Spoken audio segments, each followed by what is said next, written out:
எல்லாருக்கும் வணக்கங்க. Cook to easy சேனலுக்கு உங்களை அன்புடன் வரவேற்கிறேன். இன்னைக்கு மிகவும் ஆரோக்கியமான சூப் ரெசிபி பார்க்க போகிறோங்க. மிளகு தக்காளி கீரையை வச்சு ரொம்ப சுலபமாக செய்யக்கூடிய இந்த சூப் ரெசிபி எப்படி பண்ணுறதுன்னு பார்க்கலாம். வாங்க, இந்த சூப் செய்கிறதுக்கு தேவையான பொருட்கள் என்ன, செய்முறை என்னன்னு பார்த்துடலாம். மிளகு தக்காளி கீரையை வச்சு சூப் செய்கிறதுக்காக ஒரு கைப்பிடி அளவுக்கு மிளகு தக்காளி கீரை எடுத்து வச்சுருக்கேங்க. அது கூடவே 1/4 டீஸ்பூன் அளவுக்கு மஞ்சள் தூள், 1/2 டீஸ்பூன் அளவுக்கு மிளகுத்தூள், 1 டீஸ்பூன் அளவுக்கு சோம்பு, 1 டீஸ்பூன் அளவுக்கு ஜீரகம், 2 பல் பூண்டு, 5 இல்லாட்டி 6 சின்ன வெங்காயம், கருவேப்பிலை ஒரு 2 இல்லாட்டி 3 எடுத்துக்குங்க. ஒரு மீடியம் சைஸ் தக்காளி ஒன்று எடுத்துக்குங்க. அவ்வளோதாங்க. நமக்கு சூப் செய்கிறதுக்கு தேவையான எல்லா பொருட்களும் ரெடியாக இருக்குது.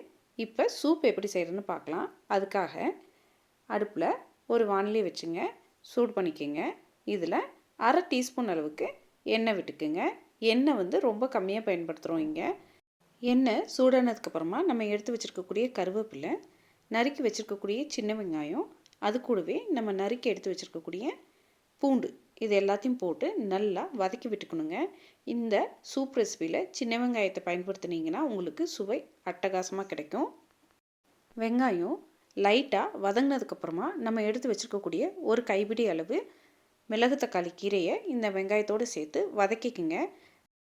கீரையை ஒரு 30 செகண்ட் போல் வதங்கினதுக்கப்புறமா நீளமாக நறுக்கி வச்சுருக்கக்கூடிய அந்த மீடியம் சைஸ் தக்காளியும் போட்டு வதக்கிக்குங்க. தக்காளி போட்டு ஒரு 30 செகண்ட் வதக்குனதுக்கப்புறமா இந்த சூப்புக்கு தேவையான அளவு உப்பு போட்டுக்குங்க. உப்பு போட்டு நல்லா ஒரு முறை வதக்கி விட்டுக்குங்க. உப்பு போட்டு வதக்குனதுக்கப்புறமா நம்ம எடுத்து வச்சுருக்கக்கூடிய மற்ற பொருட்களை ஒன்று ஒன்றா சேர்த்து வதக்கிக்க போகிறோம். நம்ம எடுத்து வச்சுருக்கக்கூடிய மஞ்சத்தூளுங்க, மஞ்சத்தூளை போட்டு ஒரு முறை வதக்கி விட்டுக்குங்க. இது மாதிரி வதக்குனதுக்கு அப்புறமா நம்ம எடுத்து வச்சுருக்கக்கூடிய ஜீரகங்க, இதையும் சேர்த்து ஒரு முறை நல்லா வதக்கி விட்டுக்குங்க. இது மாதிரி வதக்குனதுக்கு அப்புறமா 2 கப் அளவுக்கு தண்ணி சேர்த்துக்கிறேங்க.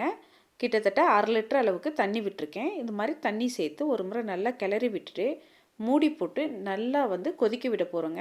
அப்போ தான் நமக்கு சூப்பு நல்லா சுவையாக கிடைக்கும்.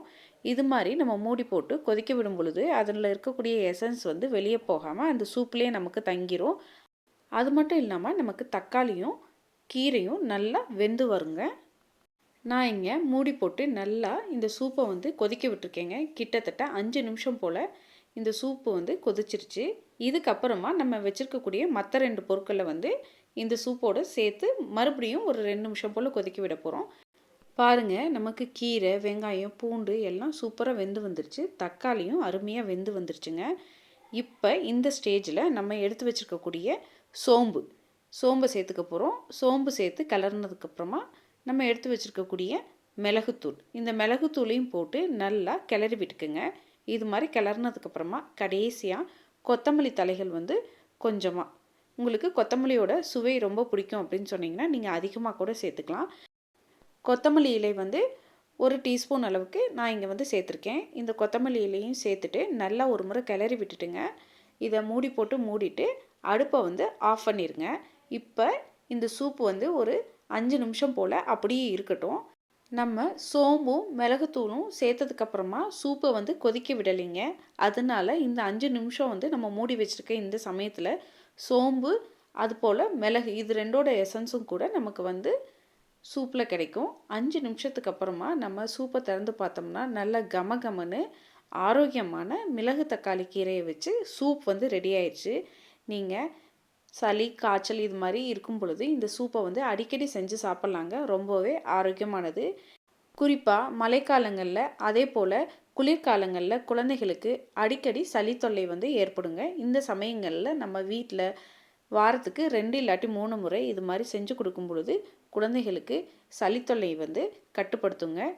நீங்களும் ஒரு முறை இதே அளவுகளோட இந்த சூப் ரெசிபியை வீட்டில் ட்ரை பண்ணி பாருங்கள், சுவைத்து பாருங்கள்.